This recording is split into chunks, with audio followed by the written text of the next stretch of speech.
All right, welcome. So today we are going to be talking to you about tips for organizing an effective junior fair board. So first we're going to introduce ourselves. My name is Ashley Hughley. I am the 4-H educator for Portage County, and I have been for, it'll be 6 years in January. I am Debbie Heppe, and I'm advisor of the Junior Fair Board. I've been with them for 45 years, and I am an alumnus of Junior Fair Board, and I'm also the Portage County Randolph Fair Secretary. I just finished my first year. I'm Matthew Heppe. I am also a Junior Fair Board advisor. I have been one for now 6 whole years. Woohoo! And I love every minute of it. I was on Junior Fair Board for 8 years as well. And so I'm glad that I get to still work with Junior Fair Board in this capacity. With that, we also have other advisors that have been on, and all of us, I'm proud to say, are alumnus of Junior Fair Board in the 4-H program in Portage County. The other advisors, Ann Lulai, Tyler Lulai, and Leah Herman Lulai. All right. So to start off, we're just going to go through, our session is going to include several different parts. We're going to talk a little bit about our application process in Portage County. We're also going to talk about our yearly schedule and our meetings, how our committees are structured, scheduling volunteer work for fair, how we go through that and tackle that beast that it is. And we're also going to finish up with some general tips for an effective team. Okay, the applications, we have actually reworked them from the very beginning after going to Ohio Fair Managers Conventions, the Junior Fair program, and seeing other counties. So this is a culmination of years and years of that and meeting with other fair boards. So our applications, we make it so that they have to have them all in by the end of March, but they're available by the 4-H website and the Randolph Fair website starting in January. They have to fill out the forms. They have to get, if they're a new first year, wanting to be a new first year member, they have to have references. If you've already been on Junior Fair Board, you do not have to have reference letters because we already have evaluations from the work that you did while you were on Junior Fair Board. So those applications come in. Sad to say, we have more applications than we are able to accept. We work with our Senior Fair Board very closely, and we have decided that we capacity-wise can only take so many members between our building, our jobs, and those types of things. So we usually have to turn away applications, which is very sad. But at the same time, we encourage those people to come back the next year because we do also go to age 21 if you've been an active member and your last year as a 4-H member, you can continue on because we do not accept any Senior Fair Board members under the age of 21. So we wanted to fill that gap. So those come in, we go over them as a committee, we read the recommendations, and they have to fill out forms of reading our requirements and things like that. So we make sure that every piece of the application is there to be considered, and that can also help some people they didn't complete what was needed. Yeah, and just to tag along with that, we do have linked in here on this slide copies of what our application looks like, what our recommendations look like, what our basic Junior Fair Board requirements are for us in Portage County. And also going along with what Debbie was talking about with having a limited number of spots on Junior Fair Board, for us, we really find that with our advisors and with our space requirements, everything, that for us, 45 members typically is around the sweet spot for us. You know, we don't want to go over that because it ends up being too much going on all at once. And if we get too many less than that, we won't have enough people to accomplish all the jobs that are required of us. So next up, we want to talk to you a little bit about what our yearly schedule looks like for Junior Fair Board. So our selection process does start, you know, right after those applications are due in March. And we will have our first meeting typically the third Wednesday of March. That meeting will also have a first year orientation meeting, which we have a PowerPoint presentation for all of our new first year members, just going through some basic information about what Junior Fair Board is, because a lot of them, have seen our Junior Fair Board members around the fairgrounds, but they don't know all the workings of what it takes to be a Junior Fair Board member. So we really try and take that time, bring in some of our current Junior Fair Board members, have a little panel discussion with them to kind of get them on track to what they're going to be expecting for the rest of the year. So our schedule then goes on so that we typically meet the third Wednesday for March, April, May, and June. June and July, we'll typically do 2 meetings on Wednesdays, and then August we'll meet every Wednesday up until our fair, because our fair is the last full week of August. Some other dates that are on there, we also decorate a float for our local Memorial Day parade, so you'll notice that on there, our King and Queen contest, and we also have meetings daily during the week of the fair, of course, in our Junior Fair Board office. And then we typically have 1 follow-up meeting in the month of September. In our work meetings, we take on whatever jobs the Senior Fair Board has given us. Every month we have a communication from them. We have a Senior Fair Board liaison that will help us decide what needs to be done. But there's just general things that we do. Clean the office. We have a storage unit. We clean that. Weeding flower beds, taking care of painting things. It's just could be anything. That has to do with keeping the fairground looking good and also getting ready for Fair Week. So those work meetings are very important. We have crew leaders that would be our older Junior Fair Board members that actually, whatever the job may be, we divide them all up so that there's not, you know how kids are, you could have 21 of them going in one spot to do one job that only needs 3 kids, but they all want to be together. So we try to make sure that we do that and split them up. Then once all the work is over with, they can come back. We have a regular follow-up meeting, and we also give them time with refreshments and time to visit and catch up because sometimes they haven't seen each other for the last month and they want to do that. So we try to do that during our work meetings. And then our regular meetings, we do have our officers run the meetings. The Junior Fair Board advisors sit off to the side. We are there just for reference to help them, but we do have a meeting prior to the regular meeting with the officers so that we put an agenda up and we try to follow that as much as possible. So we try to help them, but they are very self-sufficient and have done a really good job. We've had a great team of officers over the years that really help move Fair Board meetings through and get everything completed that needed to be done that month. So on our Junior Fair Board, it's expected that each of our Junior Fair Board members will be a member of a committee and also be the superintendent for a species of animals. So over on this slide, we have listed all of the different committees which a Junior Fair Board member can potentially be a part of.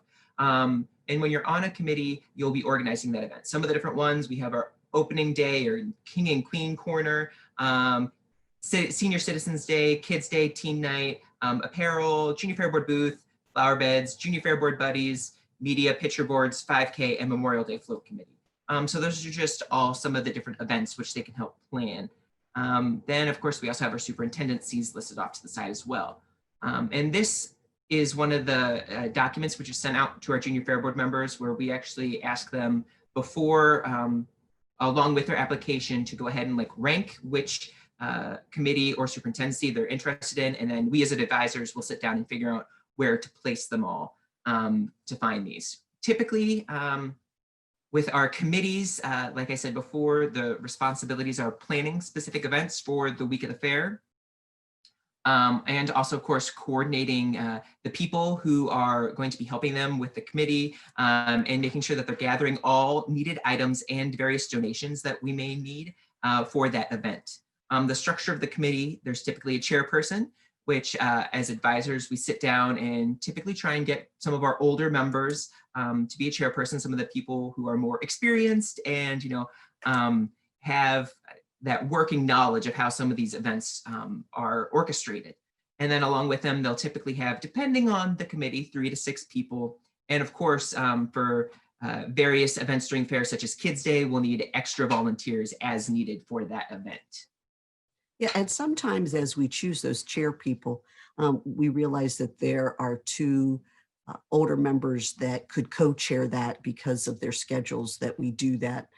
But when we make that happen, they very much communicate between each other, and at the same time, during each of those committee meetings, they take minutes, and they will give a copy of those minutes of their committee meetings to the advisors that we keep in a folder for whatever the committee is.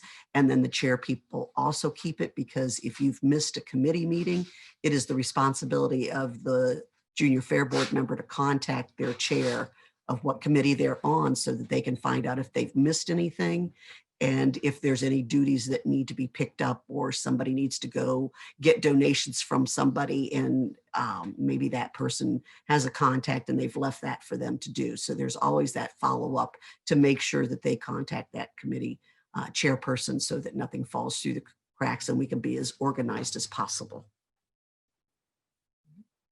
And then our superintendencies, we are different than a lot of other fairs. Our junior fair board members are not in charge of organizing all the events. I know at some of your county fairs they are.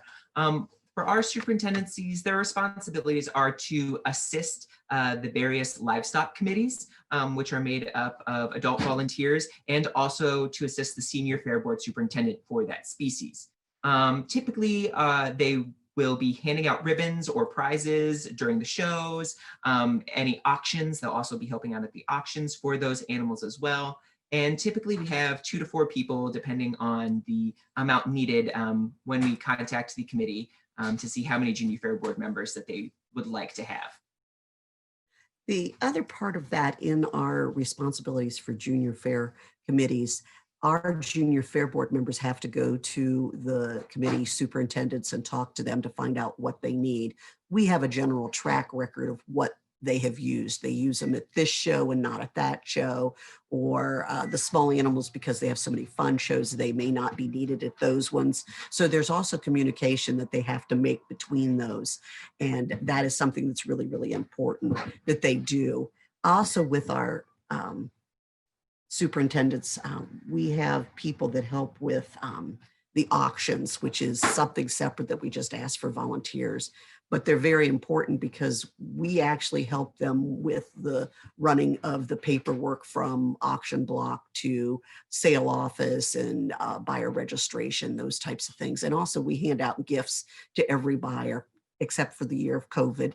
But normally we have runners that do that, and they literally take the thank you gifts that are from our sale committee to the buyers.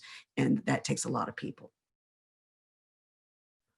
So next we just want to talk to you a little bit about our scheduling process for the week of the fair.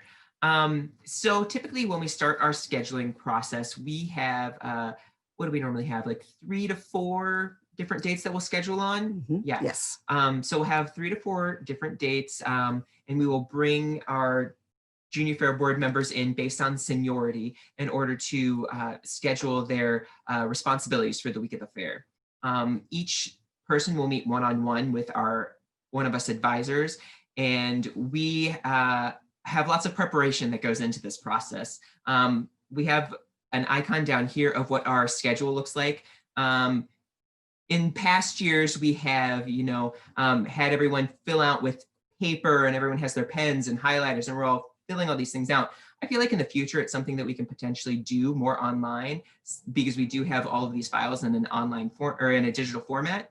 But we do this with our junior fair board information booths, our office schedules. We have all of our entry day positions where our junior fair board members check in all of our open exhibits, our jams and jellies and cakes and baked goods and pitchers and all of that stuff. So we have all of the representation that's needed from those specific superintendents from those departments. And we keep it from year to year, and we add on to it, and it's an ever evolving, ever changing type of a thing that goes along with our scheduling. One of the things that we do is the first thing that the junior fair board member will do is they will fill out everything that is happening that week that is their own personal thing. If they have football practice, they put all of the things that are their own necessities in red. And we know that we cannot ask them to help with anything. So if they have band practice, if they're showing their own show, they're showing their steer, they have to mark that in red. So we know that they can't help with that time. So they go through and fill that out completely. So we know that is already taken care of, even if they're working a regular job, and some have already started school or college, that is all marked out. Then in black or blue, they will go back through, and that's where we will start filling in what they do as a junior fair board member. And we keep track of those hours because we require each junior fair board member to have at least 20 hours fair week to continue on junior fair board, because it is a high priority that we have everybody that we need, and it makes sure that they can get that taken care of. If something happens and they miss something, they have to contact an advisor. If they don't have their 20 hours on Saturday or Sunday, we'll talk to them and say, if you want to continue on junior fair board for next year, you need to fill this in and get extra time. So make sure that they do that. And these schedules have really helped us. Anytime we need it, somebody or senior fair board calls and says they need extra help, we have a notebook, a copy, they have a copy, we have a copy, and we just flip to their name and say, oh, John Doe can help us in the beef show because somebody else that was supposed to help from a committee didn't show up, and we can pull our junior fair board member and put them in there. So we use these and put them in the pocket, the three-way binder in pocket, so you can flip through them easily. But you also notice that it has their name, their superintendent and committee, but on the back it gives other information like, are they staying at the fairgrounds? Are they going home? Are they camping? What lot number they are? So if we need to find them, different things like that. So.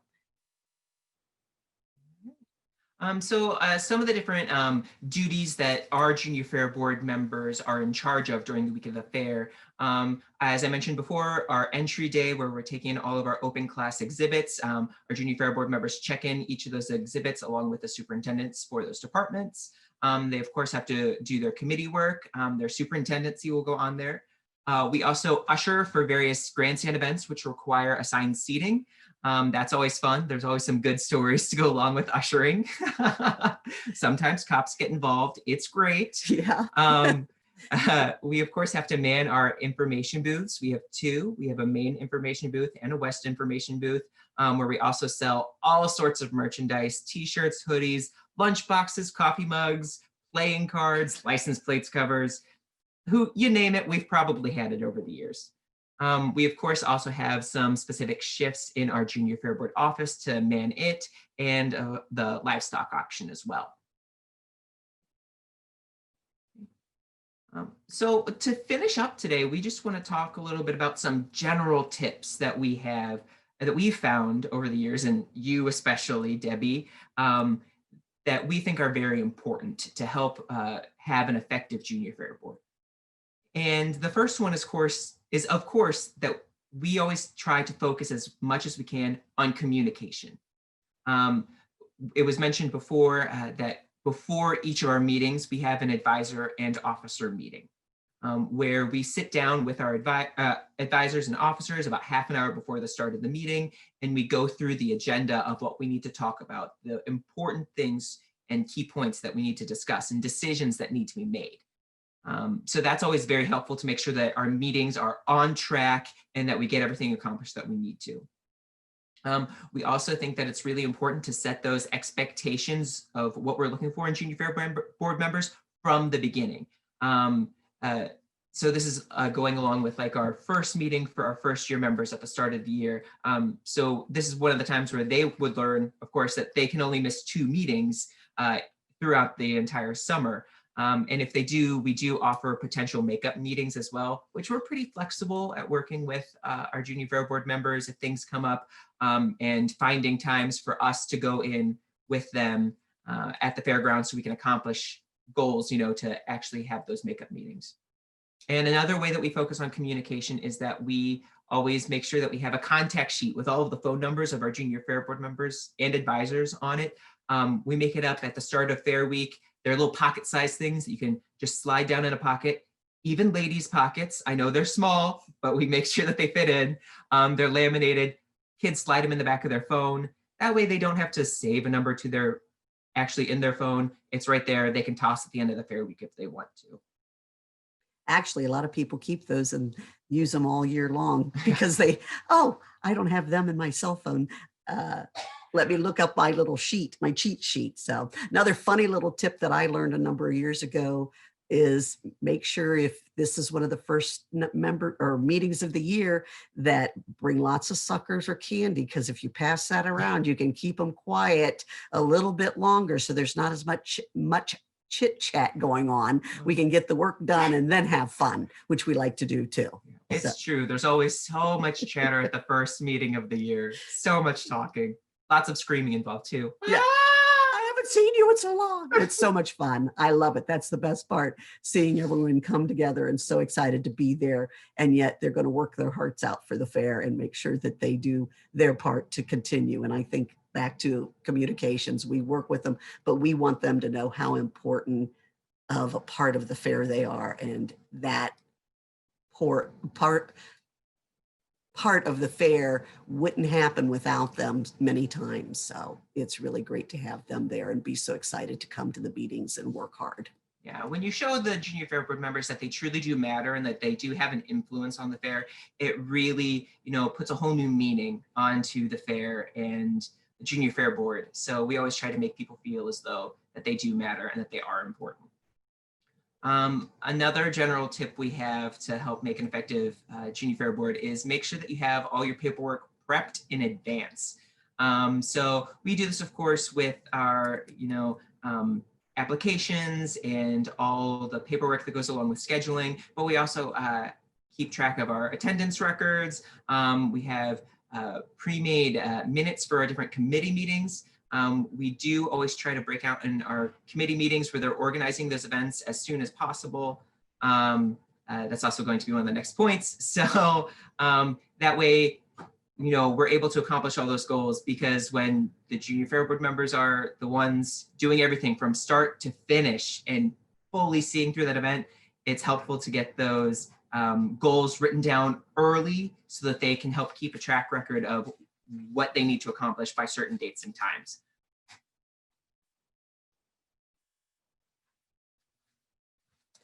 Okay, so expectations of junior fair board members, we really do give them a sheet of paper that lists out exactly what they're required to do, their meetings, committees, their behavior, that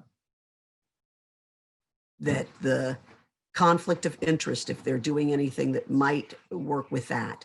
Absolutely everything we write down on a sheet of paper, and they have to sign off. If they're under 18, a parent has to sign off so that they know that they're expected to do these and to follow through with them. And there's no surprises. All of a sudden we say, oh, but we forgot to tell you this. No, up front, right with their packet, they know that. And also at the end in September, we have an evaluation meeting, and we ask the junior fair board to evaluate everything from the application process, the advisors, to each of the committees, because every year different committee chairs could be there, and some may have been more organized one year and not so much the next, but we need to have that feedback so that the next year we can improve upon any of those things that maybe weren't up to snuff and we did not achieve the perfection, as close to perfection as we want it to be. But we also know that we have to be flexible. And Matthew mentioned earlier about makeup meetings. If they have missed their meetings and they're possibly going to not be able to continue on junior fair board, we call, we talk to them, ask them if they really want to stay on junior fair board, and then we find additional jobs or duties that could be done so that they can meet those requirements. We also ask them from the very beginning, if you have any problems, questions, please contact us. Also, if you read all the requirements, know the expectations, but you get it in over your head, we tell them it is not a shame to come and say, I need to talk to an advisor or several of the advisors, and I'm in too deep. I have more things going on in my life than I thought, and I can't continue. There is no shame in being honest about it, and we do not want to stress anybody out over their membership on Junior Fair Board. We want it to be a great learning experience and a great fair experience for them. So we want to listen, and we also tell them if there's anything else that happens, we're here to talk to you. We will listen, and we will try to work it out for you.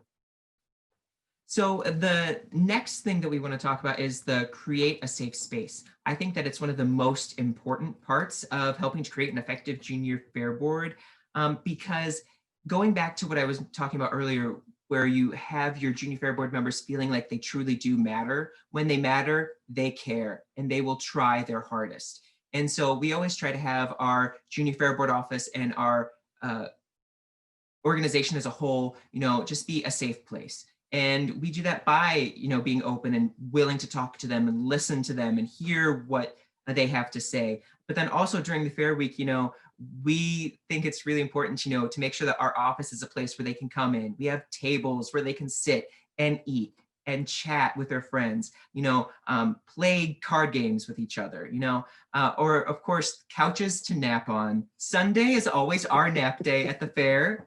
That's just how it ends up. There will be, sometimes 4 people all curled up on the couch on their own little cushion, using each other as pillows. It's the way it goes, and it's those memories, looking back on my experience in Junior Fair Board that really are the ones that stand out to me, and made that time so special. So by having those spaces for them, I think it creates a wonderful experience for Junior Fair Board members. Absolutely.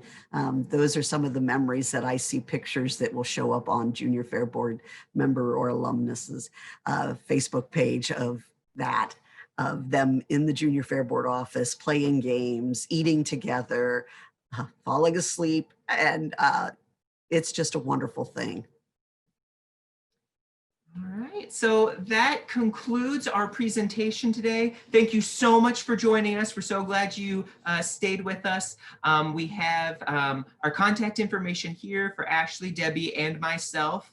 If you have any questions, be sure to let us know. But thank you so much, and I hope you guys have a great rest of the day. Thank you so much for listening.